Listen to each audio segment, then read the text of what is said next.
সবাই যা বলার সবই বলে দিয়েছে, আমার আলাদা করে বলার কিছু নেই। আমি শুধু একটা কথাই বলবো যে পুজোর ঠিক আগে আগে এরকম ঝকঝকে তাজা একটা নতুন বাংলা গান তার সঙ্গে যুক্ত থাকতে পেরে আমার নিজের ভীষণ ভালো লেগেছে। কারণ বাংলা নতুন গান নিয়ে কাজ করার সাহসিকতা যারাই দেখান তাদের জন্য আলাদা করে সবসময়ের জন্য সাধুবাদ বোধহয় একটা প্রাপ্য। এবং আমার যে দুটো গান, সেই দুটো গান গৌতম ঘোষালের সুর।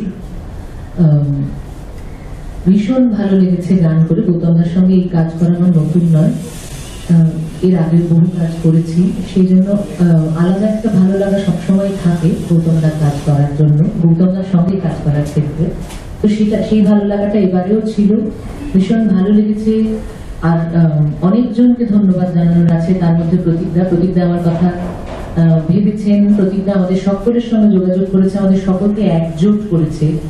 এবং একটা অ্যালবামে আমার বহুত দিনের শখ ছিল রূপঙ্করদার সঙ্গে আমি কোনো গান করি, সে ডুয়েট গান নাই হোক, কোনোভাবে একটা অ্যালবামে বেশ একটু মাথা গোজার একটা জায়গা হয়েছে। এটা ভেবে এটা ভীষণ আনন্দের আমার কাছে। আর সেই সঙ্গে ধন্যবাদ জানাবো অবশ্যই গোল্ডেন ভয়েস এন্টারটেনমেন্টকে, কারণ নতুন কবিতা, নতুন লেখা, সেগুলোকে নিয়ে এইভাবে পুজোয় প্রথম তাদের কাজ, এতখানি সাহসিকতা তারা দেখাতে পেরেছে, এতখানি মনের জোর রেখে আমাদের সকলকে একত্রিত করে একটা কাজের প্রয়াস তারা নিয়েছেন, তার জন্য সাধুবাদ। আর অবশ্যই রেকর্ডিস্ট আমাদের কৌস্তব আমাদের সকলের গানগুলোকে এভাবে, মানে আমাদের সেই প্রজেকশনে আসতোই না ওর সাহচর্য না পেলে। তো সুতরাং আমি আর যাদের নাম বাদ দিলাম এই কাজের সঙ্গে যুক্ত, যারা সবাই মিলে খুব হাসাহাসি করছে, প্লিজ।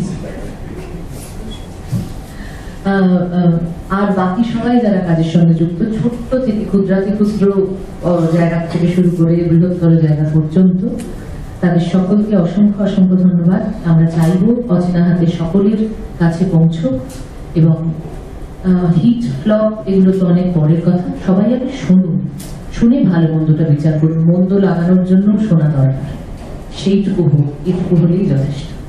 ধন্যবাদ।